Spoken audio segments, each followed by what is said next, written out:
Coup de pouce. Coup de pouce. Coup de pression. Coup de mou. Coup de foudre. Coup de foudre. Coup de chance. Coup de soleil. Coup du sort. Coup du lapin. Coup de folie. Coup de théâtre. Coup de vieux. En coup de vent. Coup de cœur. Coup de cœur. Les coups de cœur littéraires de la librairie Landru par Pascal Farge. Le mangeur de pierre de Davide Longo aux éditions Glénat. Nous sommes en Italie, dans le Piémont, à la frontière franco-italienne. Cette histoire, roman noir, se lit d'un trait. J'aimerais ne pas trop vous en dire, tant je souhaiterais que ce livre vous passionne autant qu'à moi.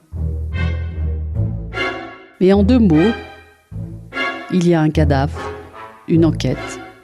On y retrouve la vengeance, l'amitié, l'amour, mais aussi la cruauté.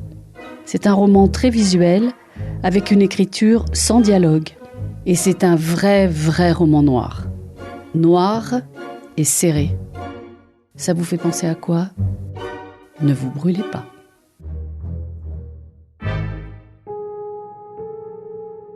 Le sentier continua de monter le long de vieux murs, à sec, que les habitants de la vallée avaient construits pour extorquer du terrain à la forêt.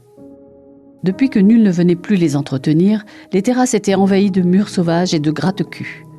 Les pierres saignaient toujours le flanc de la montagne, ligne de défense d'antan qui n'avait pas retenu l'ennemi. Le cri d'une buse résonna sur les hauteurs du vallon. Sans ralentir le pas, Césarée leva les yeux. Les nuages au-dessus de la frontière semblaient à l'arrêt. Mais le cercle resserré que dessinait le rapace disait clairement que la saison s'apprêtait à changer. La louve marchait droit devant elle, la truffe au sol lancée sur une piste, indifférente aux grives et aux merlots qui désertaient les taillis à leur passage. Césarée flatta le cou de la louve. « Attends ici !»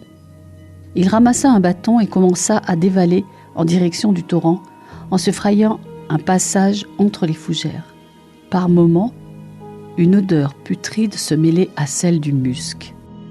Césarée pensa à la charogne de quelque animal venu s'abreuver qui n'avait pas eu la force de remonter. Les loups et les fouines le nettoieraient de sa chair en quelques jours, puis l'hiver ferait le reste en le rendant à la montagne d'où il venait. Quand il arriva à l'installation, la puanteur était plus forte que tout. Césarée regarda autour de lui. Il mit une main dans sa poche, près une gitane qu'il n'avait pas prévu de fumer ce soir-là. Au moment où il penchait la tête pour l'allumer, quelque chose affleura. César plissa les yeux et reconnut, à la faveur d'un reflet, le ventre gonflé et livide de l'homme.